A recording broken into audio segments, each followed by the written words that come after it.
Imagine for a second that the government just decided to rewrite the Constitution. Okay.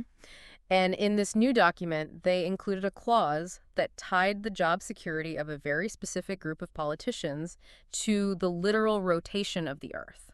Wait, like the actual rotation? Yes. They effectively declared, you know, unless you can figure out a way to turn off the sun and the moon, you cannot break the contract we have with this specific family. I mean, that sounds completely insane to modern ears. Right. Because we are so used to institutions being fragile, we just assume that if the wrong CEO takes over or if funding dries up, a massive corporation or a government branch could just collapse overnight. Yeah, absolutely. But looking at the sources for today's deep dive, in the ancient Near East, an entire society designed their central institution to be structurally unkillable.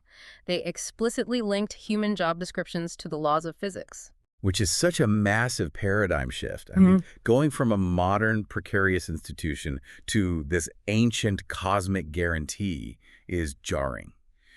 We're stepping out of a world of fragile human contracts, where terms are constantly renegotiated and, stepping into a framework where an institution's existence is tethered to the very fabric of creation itself. Which brings us to the massive stack of sources on the table today. We are looking at a comprehensive survey of biblical covenants, but we're zeroing in on one sweeping and really deeply misunderstood narrative. The priestly covenant. Exactly, the priestly covenant. And I want to set the record straight right immediately, because I feel like when people hear ancient priesthood, they almost always picture, a dry, dusty history lesson about guys in elaborate robes burning incense. Right, chanting in a language nobody understands. Yeah. And I mean, the robes and the incense are definitely there, but they're entirely secondary to the actual function of the institution. Because reading through these texts, I realized this isn't a story about ancient liturgy at all. It's a story about raw power. Absolutely. It's this intense exploration of systemic corruption, terrifying economic vulnerability, desperate human failures, and the absolute necessity of mediation. We're tracking a narrative arc that starts in the chaotic, dusty wilderness of the Sinai Peninsula, stretches all the way through the grand, tragic visions of exiled prophets, and ultimately collides with the New Testament. But to navigate a timeline that massive, we really need to establish an analytical framework right from the start, because the priestly covenant is not a single document. Right. It's not a contract you can just go read. No. You can't go to a museum, point to a piece of parchment signed on a Tuesday in 1400 BCE and say, there it is. The sources describe this as a canonical synthesis. It's a diachronic theme. Diachronic meaning it develops across time, right? Exactly. It morphs across vast stretches of time.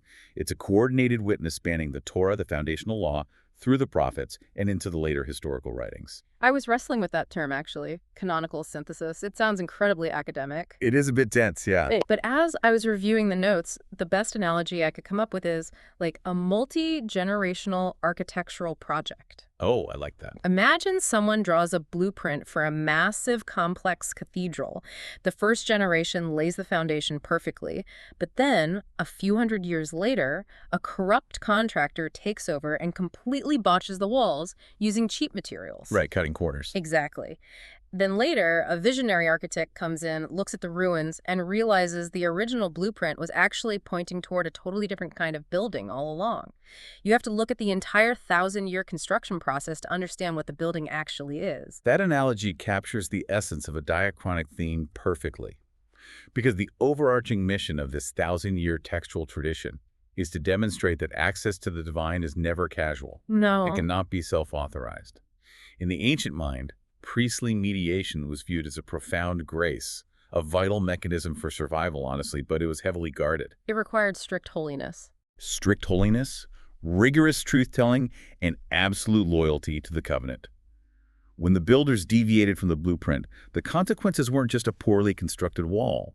The consequences were catastrophic for the entire society. So what does this all mean? That is the core mission for our deep dive today. Why did the ancient Israelites feel they so desperately needed this incredibly dangerous, high-stakes system of mediation? How did the human leaders entrusted with it manage to fail so spectacularly? And crucially for you listening right now, how does this ancient, intricate system shape the way we understand leadership, truth, and access to the divine in our own modern spheres of influence?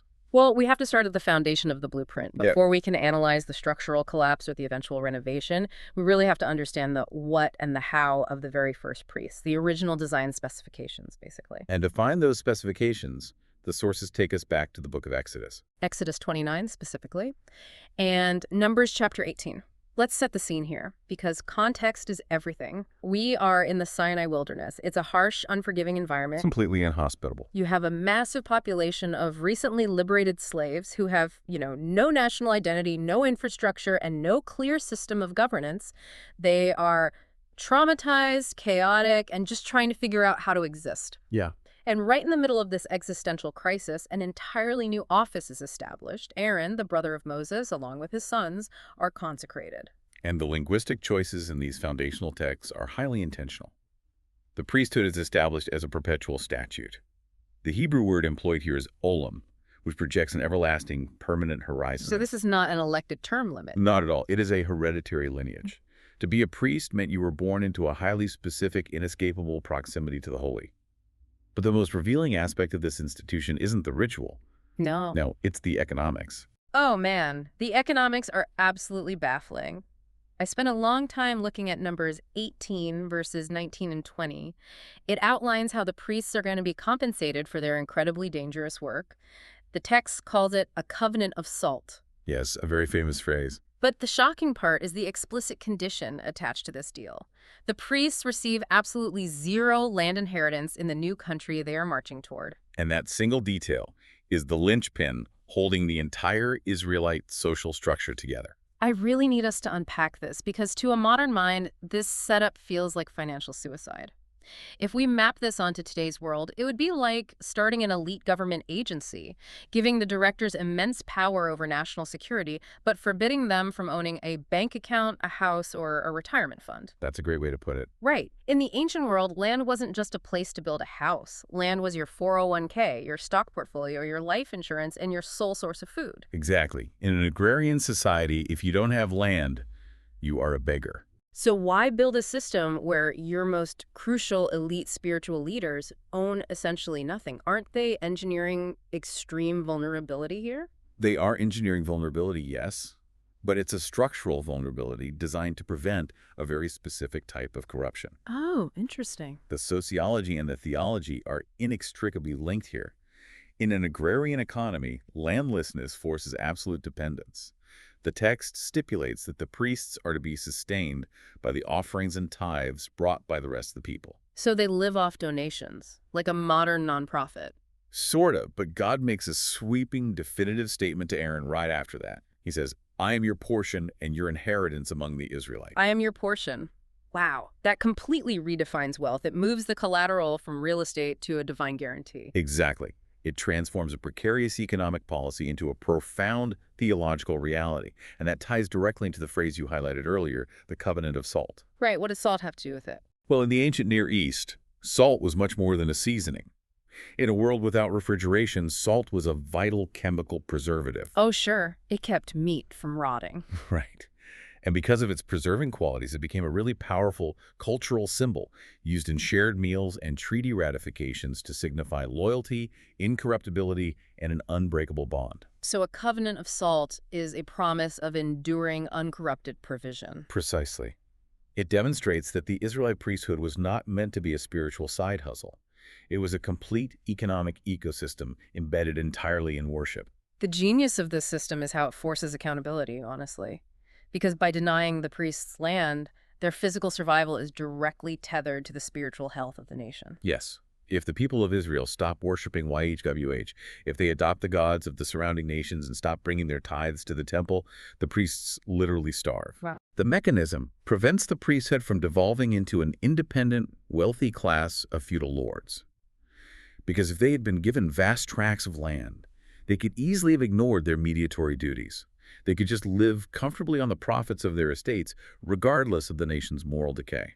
But by stripping them of land, their daily bread depends entirely on their effectiveness in teaching the people to remain faithful to the covenant. It's brilliant. It is a beautifully constructed theoretical system.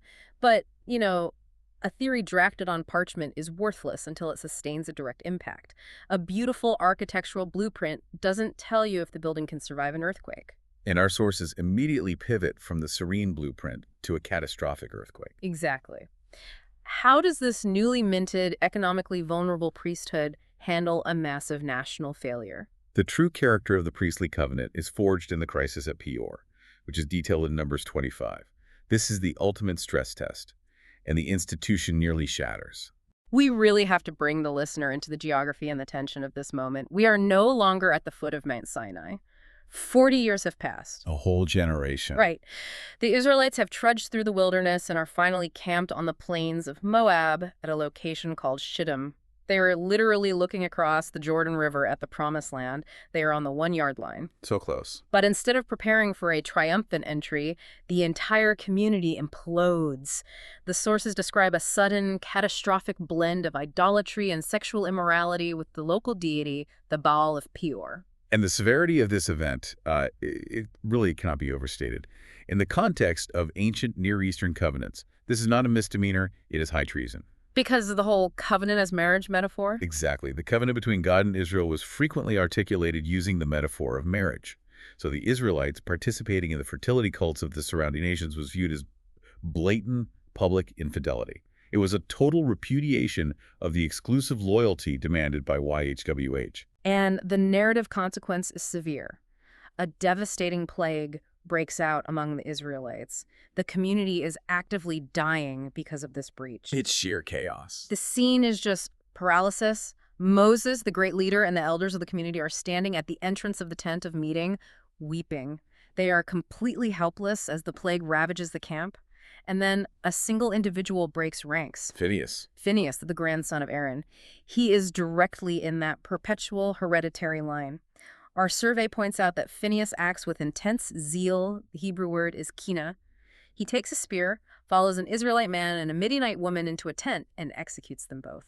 And immediately the text says the plague stops. And the aftermath is what really shocked me, honestly. God speaks, commends Phineas, and grants him a covenant of peace, shalom, and guarantees his family a perpetual priesthood, kahuna. The narrative is undeniably brutal. I mean, it is one of the most jarring, violent texts in the Torah, and it forces a reckoning with how mediation actually functioned in antiquity. I'm going to push back incredibly hard here, though, because as a modern listener, my alarm bells are deafening. Oh, I'm sure. Phineas uses lethal extrajudicial violence to solve a religious crisis, and the result is that God rewards him with a covenant of peace. To our modern sensibilities, this sounds like a terrifying endorsement of religious vigilantism. It does. It sounds like the justification for every extremist who decides to take the law into their own hands in the name of God. How do we reconcile a violent execution with the concept of a covenant of peace? The tension you are feeling is entirely valid, and the source material explicitly addresses this danger. We really must unpack the cultural and theological mechanics at play impartially here. The survey is adamant. This text is purely descriptive of a highly specific, unrepeatable covenant crisis. So it's not a rule book for today? No, it is not, under any circumstances, a prescriptive warrant for violence, extremism, or coercion in the modern world. To understand why it resulted in peaks for the ancient Israelites, we have to strip away our modern Western framework of individual rights and legal due process. We have to step into the ancient honor and shame culture. Okay, I want to understand that. How does an honor and shame culture fundamentally alter the reading of a guy with a spear? Well, in an honor and shame culture, identity is entirely corporate. Corporate meaning group identity. Yes, the actions of the individual implicate the entire community. The crisis at Peor was a massive public shaming of YHWH in the sight of the surrounding nations. Israel had publicly attached itself to a rival deity. Right. When Phineas acts with Cana, a word often translated as zeal, but it's actually closer in meaning to an intense protective jealousy for a primary relationship. He is not acting out of uncontrollable rage. Within their theological framework, he is perfectly mirroring God's own passion for the integrity of the covenant. The sources highlight a specific phrase regarding his action, actually. It says he wasn't just acting punitively. His action was an act of expiation. He made atonement, which is the Hebrew word kippur. That word kippur is the absolute key to unlocking the passage. Atonement in this context is about absorbing and neutralizing wrath. Absorbing it. Yeah. Think of it like a lightning rod on top of a building during a massive storm. Okay, I like that. The wrath, the plague, is a destructive current ripping through the camp because the covenant has been severed. Phineas steps into the breach, definitively cuts off the source of the public rebellion and acts as the grounding wire. He absorbs the destructive energy and neutralizes it. He makes atonement. The lightning rod analogy clarifies so much. The violence of the plague is grounded and stopped by his intervention, which leads to the resulting shalom. Exactly. And the Western definition of peace is usually just the absence of conflict, right? Like nobody is shooting at each other. But the Hebrew concept of shalom is vastly thicker. It implies wholeness, a repaired relationship, a restored cosmic and social order. The chaos of the rebellion and the devastation of the plague are halted. So God grants Phinehas the covenant of shalom because he demonstrated that he valued the holiness of God over social conformity even amidst terror. He proved the Aaronic line possessed the intense fidelity required to handle the dangerous proximity of the mediatory office. It is incredibly telling how the later biblical writers interacted with this story. You would assume that subsequent generations might be, a little embarrassed by the brutality of Peor and try to sweep it under the rug. Right, sanitize it a bit. Yeah. But our texts show that Psalm 106 looks back at this exact moment and elevates it. It doesn't apologize for Phinehas. It explicitly credits his action as righteousness. Psalm 106 is a masterclass in canonical memory. The psalmists are instructing later generations on how to evaluate true priestly mediation. A priest's ultimate vocation is to stand in the deadly breach between a holy God and a fractured people. Phinehas did precisely that. The intense kina was the undeniable proof of his loyalty to the covenant's boundaries. Okay, so we have established the extreme boundaries of the job, the crisis management, the atonement, the grounding of divine wrath. But I found myself wondering about the mundane reality. The day-to-day. Yeah, because crises like Peor are generational. They don't happen every Tuesday. Thankfully. Right. If I were to time travel back to ancient Israel, walk up to a farmer and ask, what exactly does a priest do all day?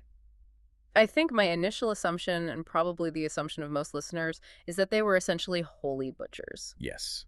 The popular imagination restricts the ancient priesthood entirely to blood, altars, and burning animal carcasses. Which makes sense given how much of the book of Leviticus is just dedicated to the mechanics of sacrifice. But the sources take a sharp turn here.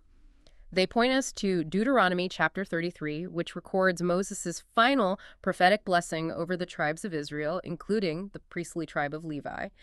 And the job description outline there completely shattered my holy butcher assumption. Deuteronomy 33 fundamentally rewrites our understanding of the day-to-day priestly vocation.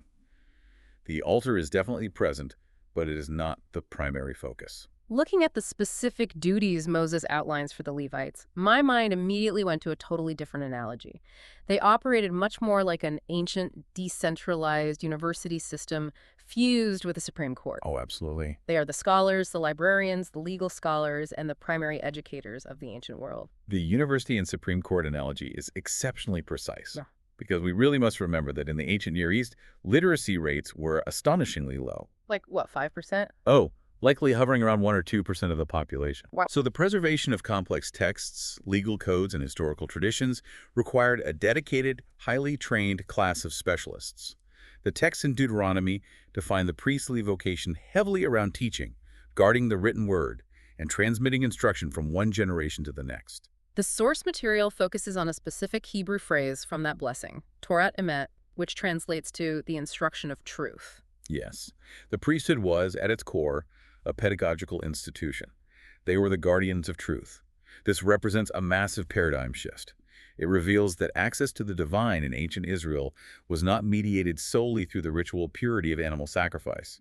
It was equally mediated through intellectual rigor and moral truth. The priest was required to master the law. Master it, interpret its nuances for unique situations, and instruct the populace on how to align their lives with it. So, if a farmer had a complex dispute over property lines with his neighbor, or if someone was confused about a moral obligation regarding debt forgiveness, they didn't go to a secular courthouse, they went to the local Levite.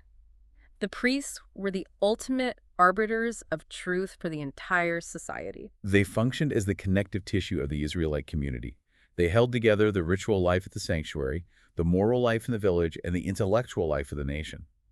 It is an almost incomprehensible amount of power and societal responsibility to concentrate into a single hereditary group. And whenever you concentrate that much power, that much intellectual and moral authority into human hands, We arrive at the inevitable tragic phase of the architectural blueprint. The structural collapse. Exactly. If the ideal was this beautifully integrated system of truth teaching, peaceful mediation, and a profound economic reliance on God's provision, what happens when the human beings running the machinery become utterly, hopelessly corrupt? The system crashes, and the prophets arrive on the scene to document the wreckage with brutal clarity. We are going to fast forward the timeline significantly here. We're leaving the wilderness, skipping past the golden era of Kings David and Solomon, enduring the devastating trauma of the Babylonian exile, and landing in the post-exilic period. Right, so the Israelites have been allowed to return to Jerusalem. They have painstakingly rebuilt the temple. The system is supposedly back online. But a prophet named Malachi steps up, and his assessment in chapter 2, verses 4 through 9, is just dripping with sheer, unadulterated disappointment. It's scathing. Malachi declares that the priests have violated the covenant with Levi. He says they have caused many to stumble through their false instruction. And Malachi's critique is so devastating, precisely because he intimately knows the blueprint. Right. He holds up the beautiful ideal from Deuteronomy, the priest whose lips guard knowledge, who walks in peace and uprightness, who mediates truth, and he places it directly next to the grotesque reality of the post-exilic leadership. The priests of Malachi's era were showing partiality in their legal rulings. They were accepting bribes. They were corrupting the sacred teachings. Offering diseased, defiled animals on the altar to save money. Exactly. But reading Malachi, I really struggled with the scale of his anger. He isn't just reprimanding a few bad apples. He is blaming these local priests for the moral collapse of the entire nation. He treats their corruption as a catastrophic public scandal. Why is the failure of a few religious officials treated as a national emergency that threatens the existence of the state? To grasp the scale of the emergency, we have to reintegrate those ancient honor and shame dynamics we talked about earlier. Oh, okay. Because the priesthood is not a private, esoteric spiritual club. It is the most visible public institution representing the entirety of Israel before God. When a priest fails, especially when they exhibit moral hypocrisy or corrupt the teaching of truth, the fallout is never contained. It publicly, glaringly dishonors YHWH before the surrounding nations. It makes a mockery of the covenant. Because they are the designated mediators. So if the mediator is compromised, the entire relationship between God and the nation is severed. The connective tissue has rotted. Precisely. Malachi effectively takes the historical priestly covenant, which started as a promise of provision and peace, and weaponizes it into a rigid, unforgiving moral standard. He establishes a terrifying theological principle. The office provides no immunity. Office without fidelity is judged. Wow.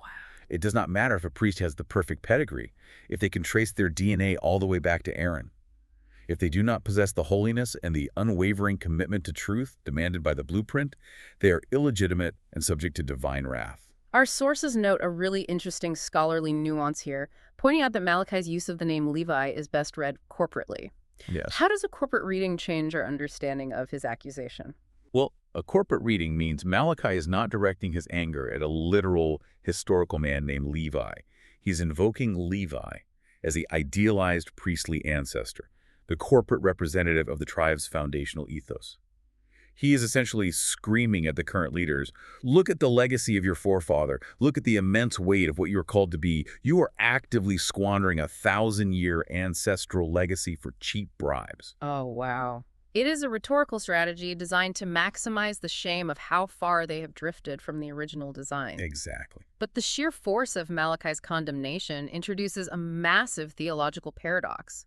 If the human side of the equation has failed so miserably, if the priests are corrupt and the nation is stumbling into darkness because of it, does God simply rip up the contract? Does he fire the builders? Yeah. Does the divine architect look at the botched building, fire the builders, and scrap the entire project of having a priesthood? That paradox is the central tension of the prophetic literature, because Malachi suggests imminent destruction. But to find the resolution, the sources direct us to the prophet Jeremiah. The historical context of Jeremiah is arguably the darkest moment in the entire narrative. He is prophesying slightly before Malachi during the actual Babylonian siege of Jerusalem. Right. The reality on the ground is horrific. Starvation, disease, the impending destruction of the city walls. The temple, the very center of the priestly universe, is about to be burned to the ground, and the priests are going to be dragged away in chains. It is the apocalypse. Yet, right in the middle of this total collapse, Jeremiah records chapter 33, verses 17 through 22, and he drops an absolute staggering guarantee regarding the Levites. It's incredible. He says the promise to the priesthood is as permanent as the fixed order of day and night. It is one of the most audacious claims in antiquity. While the city literally reigns, Jeremiah looks at the sky and declares the institution unbreakable. The implications of that guarantee blew my mind. God is legally binding a human sociological institution to the literal laws of physics. He is basically saying, unless the Babylonians can figure out how to stop the earth from rotating on its axis, they cannot break my contract with the priests. The cognitive dissonance between Jeremiah and Malachi is profound, isn't it? Yeah. Malachi insists the priests have breached the covenant and are facing total judgment. Jeremiah insists the covenant is as immovable as the cosmos. So are the promises regarding access to the divine conditional upon human morality, or are they entirely unconditional and guaranteed by God? How do the sources synthesize that massive contradiction? Because on the surface, they seem mutually exclusive. The survey synthesizes the tension by distinguishing between intent and administration. Intent and administration. Okay. The covenant is entirely unbreakable in its divine intent, but the administration of it is fiercely morally accountable. Let's drill down into that distinction. How does that work in practice? Well, the divine intent is God's absolute commitment to maintaining a mediated relationship with humanity. That commitment is grounded in the regularity of creation itself, completely independent of human merit. God will not abandon the project of having a holy priesthood to bridge the gap. That is the unconditional promise. Yeah. However, the specific human beings tasked with administering that covenant in any given generation are held strictly accountable. God will aggressively judge corrupt priests. He will send them into exile. He will allow the temple to be burned to ash if necessary, but he will never abandon the concept and the ultimate reality of the mediatory office. Okay, to bring this back to the Supreme Court analogy we used earlier, It is like saying the constitutional concept of a Supreme Court will perpetually exist to interpret the law. That is the unconditional intent. But if specific individual judges are found taking bribes or acting corruptly, they will be impeached, judged, and removed. The institution stands, but the individuals face the fire. That is an excellent framework, and it leads us directly into the strange and complex visions of the prophet Ezekiel. Because Ezekiel is himself a priest, right? Yes, and he was part of the group dragged into exile in Babylon. In Ezekiel chapter 44, he experiences a massive, intricate vision of a future restored sanctuary. But amidst the widespread apostasy that triggered the exile, Ezekiel introduces a severe restriction. He prophesies that in this future temple, only the faithful sons of Zadok will be permitted to draw near to the altar to minister. The rest of the Levites are demoted to menial tasks because of their idolatry. I had to look up the sons of Zadok. Zadok was a high priest centuries earlier during the reigns of King David and King Solomon. He was known for his unbending loyalty during a time of political betrayal. Right, so Ezekiel leverages the memory of Zadok to accomplish two things simultaneously. First, he invokes historical memory, identifying the Zadokite lineage as the benchmark for legitimate, uncompromised fidelity. And the second thing? Second, he constructs an eschatological, a future-looking ideal. He is projecting a vision where, in the ultimate restoration of all things, access to the divine presence will be perfectly purified. The hypocrites and the compromised leaders will face absolute judgment, while the faithful, those who maintain their integrity in the dark, will receive the honor of drawing near. It is a terrifying vision of ultimate accountability. It declares that you can play the political game, you can fake your holiness for a while, but eventually the system corrects itself. You cannot bluff your way into the Holy of Holies forever. The demand for true holiness cannot be endlessly subverted. Now, we have been swimming incredibly deep in the theological texts. We've analyzed soaring prophetic poetry, brutal wilderness narratives, and complex eschatological visions. But a high-level stuff, yeah.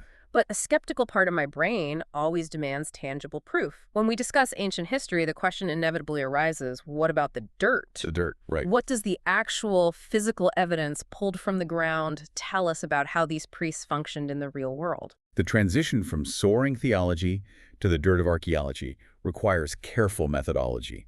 We have to be exceedingly precise about what physical evidence can and cannot achieve in this context. Because honestly, I want the Indiana Jones moment. I want the smoking gun. Is Phineas's spear sitting in a climate-controlled vault in some museum? Did archaeologists unearth a massive stone tablet inscribed with the priestly covenant signed, Aaron? I mean, the desire for the smoking gun is universal, but archaeology rarely obliges.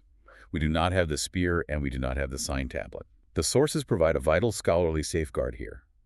Archaeology provides rich contextual evidence. It rarely provides direct historical proof of theological events. Right. Claiming that a dug-up pot proves the biblical covenant existed exactly as the theology demands is a methodological error. I understand that. The texts are theological arguments, not ancient accounting ledgers. But even without the smoking gun, we aren't empty-handed. The context must still illuminate the reality of the people living under this system. Oh, the context is breathtaking. The survey details 3 specific confirmed archaeological touchpoints that drastically alter our perception of the ancient priestly world. The first takes us to Jerusalem, specifically the discovery of the Ketef Hinnom silver amulets. I read the notes on these amulets, and the process of their discovery and translation sounds like a suspense thriller. They date back to the 7th or 6th century BCE, which places them right around the time of the prophet Jeremiah, just before the Babylonians leveled the city. Right. The excavation was led by Gabriel Barkay in a burial cave in the Hinnom Valley. Among the debris, they found 2 tiny, tightly rolled scrolls made of pure silver. They were incredibly fragile, essentially oxidized metal husks. How did they even open them? It took experts years to develop a method to painstakingly unroll them without the silver just disintegrating into dust. And when they finally read the microscopic ancient Hebrew script scratched into the metal, they found the priestly blessing. The famous blessing from Numbers chapter 6. The Lord bless you and keep you. The Lord make his face shine upon you. The very same words. The Aaronic priests were commanded to speak this specific liturgy over the Israelites, to place God's name on them. Finding these words etched into a silver amulet meant to be worn around the neck from the 7th century BCE is a monumental data point. It's massive. It demonstrates the profound antiquity and the incredible stability of the priestly liturgical traditions. It proves that centuries before the final redaction of the biblical texts as we hold them today, these specific priestly words were actively circulating. They held immense, tangible spiritual power for the average person walking the streets of Jerusalem. It really collapses the distance between us and the ancient world. The thought of a terrified Jerusalemite knowing the Babylonian army is approaching, clinging to a silver scroll containing the exact same blessing that is spoken over congregations in churches and synagogues today, it is profoundly moving. It connects us viscerally to their reliance on the priestly mediation. The second artifact shifts our geography drastically, though, and the implications are even more surprising. We move to the Elephantine papyri. This one completely threw me. The sources date these papyri to the 5th century BCE, and they weren't found anywhere near Jerusalem. They were found down in Egypt. What is the context here? Well, Elephantine is an island in the Nile River, near the First Cataract. It served as a strategic southern frontier. During the Persian Empire, a colony of Jewish soldiers was stationed there as mercenaries to guard the border. Okay. The papyri are an archive of their daily life marriage contracts, property deeds, and administrative letters. But the explosive revelation in these documents is that these diaspora Jews, heavily armed mercenaries living hundreds of miles from home, had built their own fully functioning temple to YHWH right there on the Egyptian island. Wait, I have to stop you. The entire theological thrust of texts like Deuteronomy is centralization. The absolute law was that the Jerusalem temple was the only legitimate place on earth to offer sacrifices. That was the official centralized theology, yes. But the Elephantine papyri revealed the messy reality on the ground. These mercenaries were operating a rogue temple. A rogue temple. They had their own local priests, they were slaughtering animals, burning incense, and running a complete sacrificial cult. Furthermore, the papyri show them having the audacity to write formal letters back to the high priest in Jerusalem, asking for political and financial assistance to rebuild their temple after it was attacked by local Egyptians. The audacity is incredible. Hey, we know we are violating the core tenet of centralization, but can you send some funds to help us rebuild our unsanctioned altar? It is entirely audacious. Yeah. But what it proves is how deeply the framework of priesthood and sacrifice was ingrained in their cultural DNA. It shatters the illusion of a monolithic, perfectly uniform ancient religion. Even far outside the borders of Israel, cut off from the central hierarchy, the only way these Jewish mercenaries knew how to relate to the divine was through the architecture of the priestly covenant. The necessity of mediation traveled with them. Exactly. Which brings us to the final archaeological touchpoint, moving us closer to the era of the New Testament, the Dead Sea Scrolls. Discovered in the mid-20th century, in caves near Qumran, dating from the 3rd century BCE to the 1st century CE. These were mostly compiled by a strict isolationist Jewish sect, right? Likely the Essenes, living out in the brutal heat of the Judean desert. Right, and the Dead Sea Scrolls prove that the obsession with priestly purity did not wane in the Second Temple period. It intensified. The community at Qumran was largely founded by priests who had fled Jerusalem Why did they flee? because they believed the priesthood running the temple had become hopelessly corrupt, adopting Hellenistic practices and compromising the covenant. They believed the Jerusalem temple was defiled, so they went into the desert to live out the ultimate priestly ideal in isolation. Oh, wow. They were obsessively charting genealogies, maintaining extreme ritual purity, and waiting for God to vindicate them. They were attempting to literally embody Ezekiel's vision of the faithful sons of Zadok. It is the theological tension of Malachi and Ezekiel playing out in real-time history. The institution of the temple is standing in Jerusalem, but this rogue group in the desert is arguing that the administrators lack the fidelity to run it legitimately. It is a massive dispute over who truly holds the authority to mediate. Which perfectly sets the stage for the climactic resolution of this entire diachronic theme. We have traced this massive, winding journey. We started with Aaron's bloody consecration in the dust of Sinai and the economic genius of the covenant of salt. We watched Phinehas wield a spear at Peor to ground divine wrath. Right. We saw the Levites acting as an ancient supreme court, Malachi's devastating critique of their eventual corruption, and Jeremiah's insane guarantee tying their existence to the sun and moon. We dug through the archaeological dirt of Jerusalem, the rogue temples of Egypt, and the isolationist caves of Qumran. It's a lot of ground to cover. A 1,000-year narrative arc has to land somewhere. How does a blueprint finally resolve? The resolution is found in the New Testament sources, specifically the letter to the Hebrews and the epistles of Peter. Let's start by unpacking Hebrews chapter 7, because on the surface, the author of Hebrews seems to introduce a massive, irreconcilable contradiction. Okay. We just spent significant time establishing Jeremiah's absolute guarantee that the Levitical priesthood was as permanent as day and night. But then Hebrews boldly argues that humanity needs an entirely new priest from the obscure order of Melchizedek, completely bypassing the tribe of Levi and the family of Aaron. Right. If the Levitical system was cosmically guaranteed, why does the New Testament argue for abandoning it in favor of a new order? This is the Christological climax of the entire survey. And it is crucial to note that Hebrews does not argue that the Levitical system was a mistake or that it was fake or irrelevant. The author argues that it was profoundly real but structurally incomplete. The survey uses the term typological architecture. I need us to really debate this concept of typological architecture. If we call it a type or a model or a shadow of things to come, doesn't that inherently diminish the reality of the millions of people who lived, worshipped, and died under that system for over a millennium? It wasn't a shadow to them, it was their reality. It is a vital pushback, but calling it typological does not drain it of its historical validity.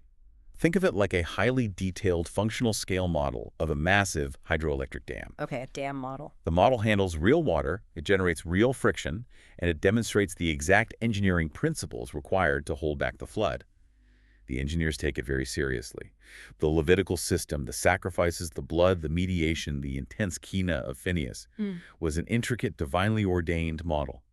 It taught humanity the absolute unyielding necessity of holiness and the cost of atonement. But the model, no matter how perfectly engineered, cannot generate enough power to light up a city. It cannot fix the underlying flaw in the human condition. Exactly. The author of Hebrews points out the glaring, inescapable flaw in the Levitical machinery. Mortality. The priests kept dying. Well, yeah. Because they were mortal, sinful men, the office constantly transferred to new administrators who had to repeatedly offer sacrifices for their own moral failures before they could even attempt to mediate for the community. The system was a revolving door of flawed mediators. If true perfection-lasting, permanent shalom and unhindered access to God were achievable through the sons of Aaron, the machinery would have eventually finished the job. But it couldn't. No, it was designed to highlight the need for a final mediator, not to be the final mediator. So Jesus of Nazareth steps into the narrative. But he presents a genealogical problem. He is from the tribe of Judah, not the priestly tribe of Levi, so how can he fulfill a priestly covenant without violating the legal boundaries of the blueprint? By claiming a priesthood not based on ordinary genealogical succession, but based on the power of an indestructible life, That is the theological significance of invoking the order of Melchizedek, a mysterious pre-Levitical priesthood mentioned in Genesis, based on royal decree and eternal standing, rather than just DNA. I see. Jesus fulfills the priestly covenant by being the true, final, and flawless priest. And he achieves this because he doesn't just offer an animal as a substitute. He is the once-for-all sacrifice. Which brings breathtaking closure to the extreme tension we saw at Peor in Numbers 25. Yes. Phineas brought peace through an act of violent atonement, grounding the wrath with a spear. But it was temporary. The plague stopped, but the people still died eventually. Right. The survey argues that the trajectory of Numbers 25 finds its ultimate gospel-shaped expression in Christ. He utilizes his intense zeal for God's honor not to strike the offender with a spear, but to absorb the strike himself on the cross. He acts as the ultimate lightning rod, offering a final atonement, eternally reconciling humanity to God and securing a permanent, unshakable covenant of peace. It is the ultimate synthesis of the blueprint. The unbreakable intent of God that Jeremiah tied to the cosmos is fully realized in Christ. The perfect, uncompromising fidelity and truth-telling that Malachi demanded is lived out by Christ. The righteous mediation that Phineas foreshadowed is finally accomplished. It is a staggering literary and historical arc, but the New Testament doesn't stop with the declaration that Jesus is the final high priest. It takes this ancient, highly exclusive, fiercely guarded institution and suddenly radically democratizes it. This brings us into ecclesiology, the doctrine of the nature and purpose of the church. I was reading the citations from 1 Peter chapter 2 in the opening of the book of Revelation. The text explicitly declares that the followers of Jesus, everyday, ordinary believers, are now a royal priesthood. The institution is not abolished. It is transformed and thrown wide open. Yes. The listener, you, tuning into this deep dive right now, if you align yourself with this community, you inherit this ancient, heavy priestly language. It is a staggering shift in human identity. Think about the massive weight of everything we have discussed. The demand for absolute holiness, the intellectual responsibility of guarding the truth already met, and the dangerous duty to mediate peace and wholeness in a fractured, chaotic world. Right. In the New Testament framework, that immense vocation is no longer restricted to a single family line or an elite class of scholars. The broader, reconciled community becomes the priesthood. So the mandate from Deuteronomy 3 applies to us. We are tasked with mediating God's blessing, preserving the truth, and acting as the moral and intellectual connective tissue for our modern communities. We are supposed to be the ones standing in the breach. The grammar of the ancient priestly covenant becomes the functional vocabulary for how the people of God are supposed to operate in the world today. We have covered an immense expanse of territory today, from the visceral, blood-soaked realities of the Sinai wilderness and the economic genius of the Covenant of Salt to Phineas's terrifying zeal at Peor. We really have. We examine the Levites' role as a decentralized teaching network, Malachi's devastating critique of post-exilic corruption, and Jeremiah's cosmic guarantee. We dug through the archaeological dirt of Jerusalem and the rogue temples of Egypt, only to watch a 1,000-year-old architectural blueprint find its ultimate climax, fulfillment, and democratization in Christ. It is a profoundly rich journey, and if there is one unifying, inescapable lesson across all these diverse sources, it is this. True legitimacy in any system of mediation or leadership comes solely from holiness, truth, and fidelity. It does not come from your institutional branding, your impressive title, your proximity to power, or your sense of historical entitlement. Which makes this incredibly relevant for the listener today. Whether you are running a massive business, guiding a local nonprofit, or just trying to navigate the complexities of your personal life and family responsibilities, the fundamental rule established by the prophets remains painfully applicable. Office without fidelity is always judged, and faithful hiddenness is always preserved. That is the core truth of the entire structure. We saw in Numbers 25 and Malachi that destructive leadership patterns never occur in a vacuum. They wound and fracture entire communities. Yeah. When leaders fail morally or intellectually, the whole system stumbles into darkness.